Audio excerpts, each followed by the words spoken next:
Salut à tous et bienvenue dans cette deuxième vidéo concernant Git. J'espère que la première vous avait plu et je vais me permettre de faire une petite rectification, enfin du moins pas une rectification mais plutôt un ajout sur la première vidéo, pour la simple et bonne raison que j'ai oublié quelque chose d'assez primordial, surtout pour les personnes qui n'avaient jamais utilisé Git auparavant et qui l'ont téléchargé pour la première fois. Il y a une petite manipulation à faire. Pour ça, il faut d'abord configurer Git une fois qu'on l'a installé. Le configurer avec à la fois un nom d'utilisateur et aussi une adresse email. Donc sur le terminal, à la racine de votre ordinateur, vous avez juste à faire un git config --global user.name et entre les guillemets vous mettez votre nom d'utilisateur. Donc peu importe, hein, ça peut être hello, enfin peu importe, vous mettez le nom que vous voulez, le nom que vous souhaitez, et vous appuyez sur Entrée. Ensuite, vous faites git config --global user.email. Et ici, vous mettez votre adresse email sans guillemets cette fois-ci. Une fois que ce sera fait, vous pourrez faire git config --list et vous verrez ici votre configuration, username et user email. Donc ça, c'est assez important de le faire. D'ailleurs, je sais même pas si vous pouvez, je me rappelle plus, que ça fait très longtemps que je l'ai fait, mais je sais même pas si vous pouvez vraiment utiliser Git sans avoir fait la config. Donc c'est pour ça que je préférais revenir dessus, voilà, histoire que toutes les choses soient bien faites et que vous ayez vu cet aspect. Maintenant, on va parler des branches. Donc les branches, j'ai préparé un petit schéma, du moins que j'ai trouvé sur internet, qui explique un petit peu comment marchent les branches. Les branches, c'est tout simple. Actuellement, on se trouve sur la branche master, parce qu'en fait, on n'a pas créé de branche, et la branche de base, en fait, c'est la branche master. Dans tous les cas, si vous utilisez Git, à chaque fois, vous serez sur la branche master au début, c'est normal. Les petits ronds que vous voyez ici, en fait, ce sont les commits qui sont faits au fur et à mesure dans une ligne de temps. Donc le premier commit, le deuxième commit, le troisième commit, et ainsi de suite.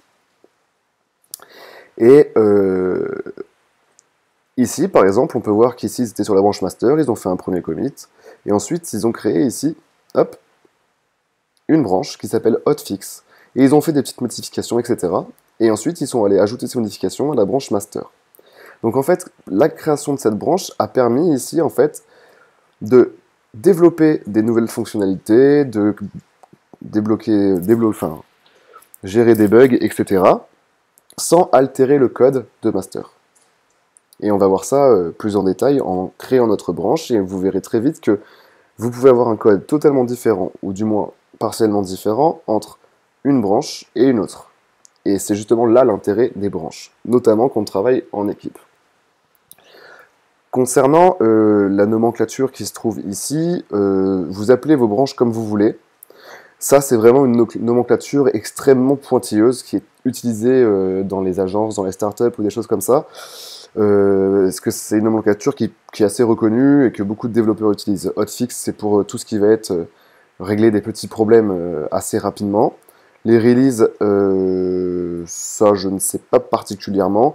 Develop, en fait, c'est généralement la branche qui s'appelle dev. En fait, c'est la branche qu'on va envoyer en développement, c'est-à-dire que c'est la post-production. Donc, je m'explique. Généralement, quand on organise un Git, la branche master, c'est la branche qu'on va envoyer dans la production, c'est-à-dire celle que tout le monde va voir, c'est-à-dire c'est le site que tout le monde va voir. Et develop, en fait, c'est ce qu'on va envoyer en développement ou en staging, c'est-à-dire, en fait, ce que les utilisateurs ne voient pas, c'est une autre version de la plateforme, mais où on va faire les tests avant d'envoyer en ligne. Et après, les features, c'est pour développer des nouvelles fonctionnalités. Et donc, ça permet voilà, de travailler de manière organisée, sans forcément toucher au code des autres, sans forcément altérer le code qui marche déjà très bien, etc. Ça permet de faire ces tests. Assez de blabla, on va essayer. Donc, maintenant, on va créer une branche. Il y a pour ça deux méthodes pour créer une branche. La première méthode, c'est git branche et le nom de la branche. Donc là, on va l'appeler git branche, on va l'appeler hello. Voilà. Donc là, il me dit que ce n'est pas valide parce qu'en fait, je ne suis pas dans mon dossier de travail. Donc ça, c'est pas bien.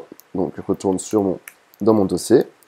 Je fais un git status pour voir si les choses ont changé. Rien n'a changé. Et maintenant, je vais faire un git branche hello. Ça ne m'affiche rien, mais si je fais ici maintenant juste un git branche sans le nom de la branche, je vois bien qu'ici j'ai master et hello. Donc comme je vous le disais tout à l'heure, master, c'est vraiment la branche principale, c'est celle sur laquelle je me trouve. Donc là, je suis bien sur master parce que je vois il est en bleu et il y a une petite étoile. Mais moi, je veux aller sur ma branche hello que je viens de créer.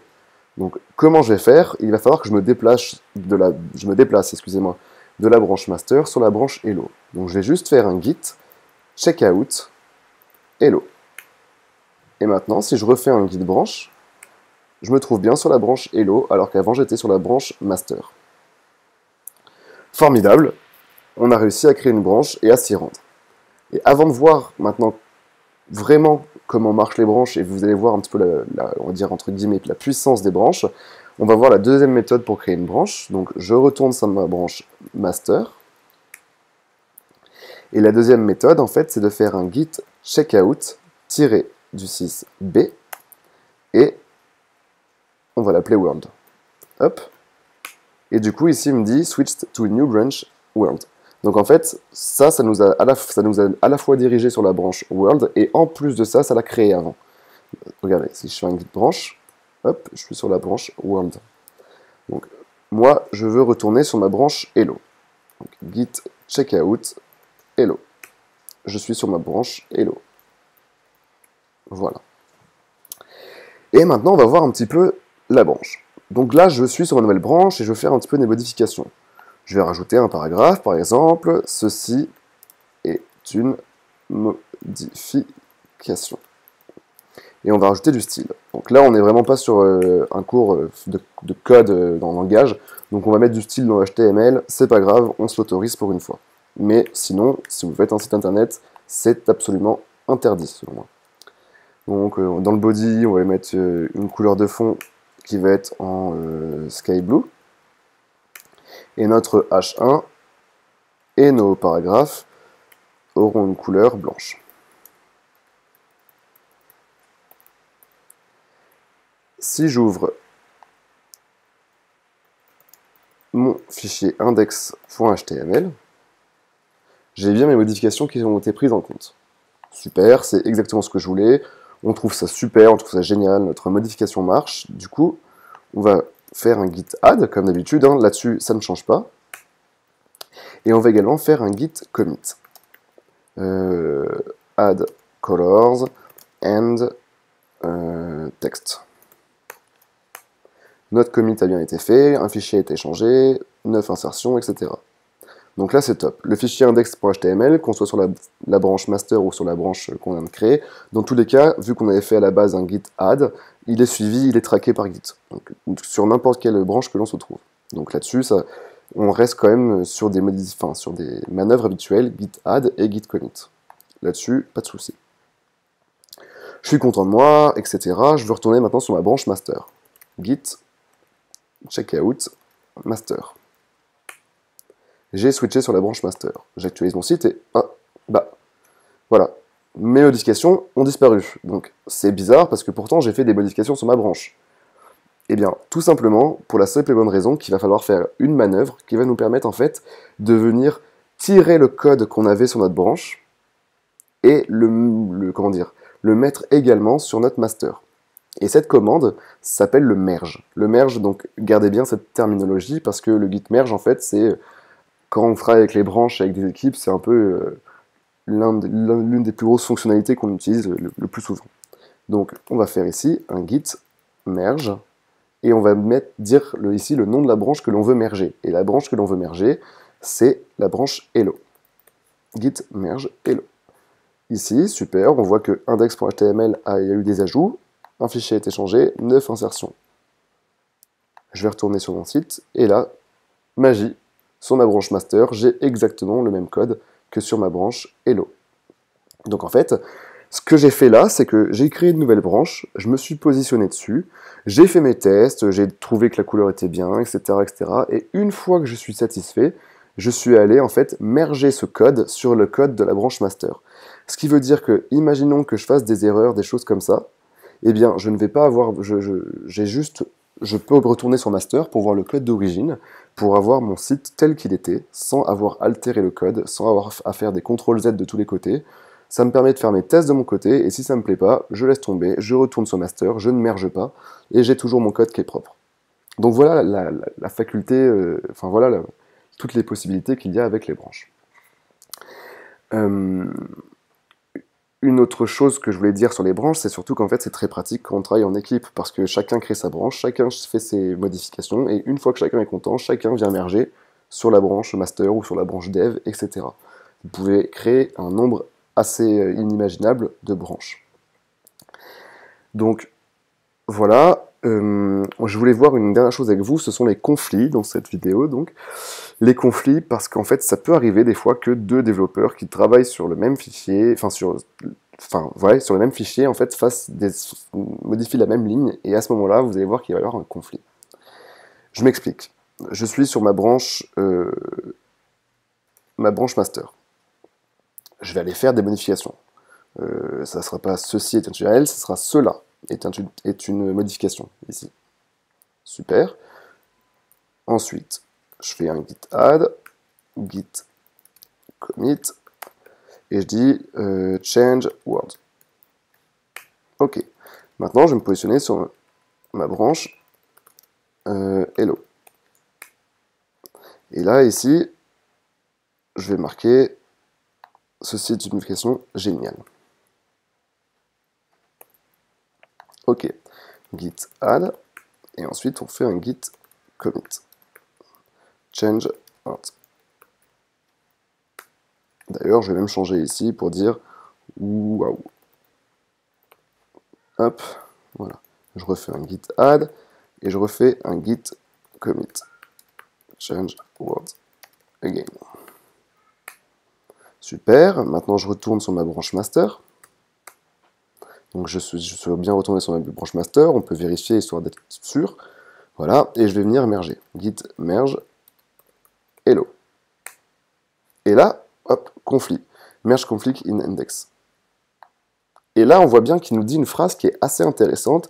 Il nous dit, en fait, de régler les conflits et ensuite de faire un commit du résultat.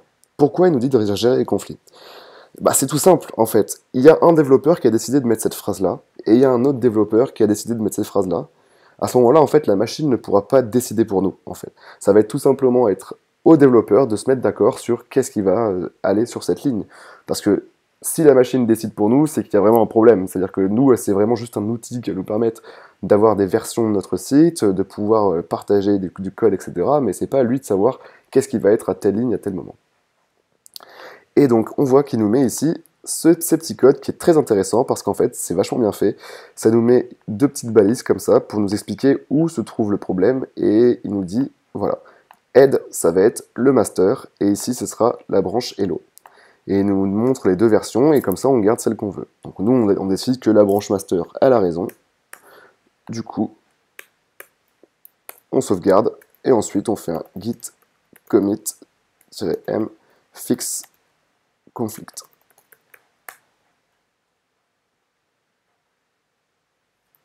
Hop là, git status, git add, oui j'ai oublié le git add.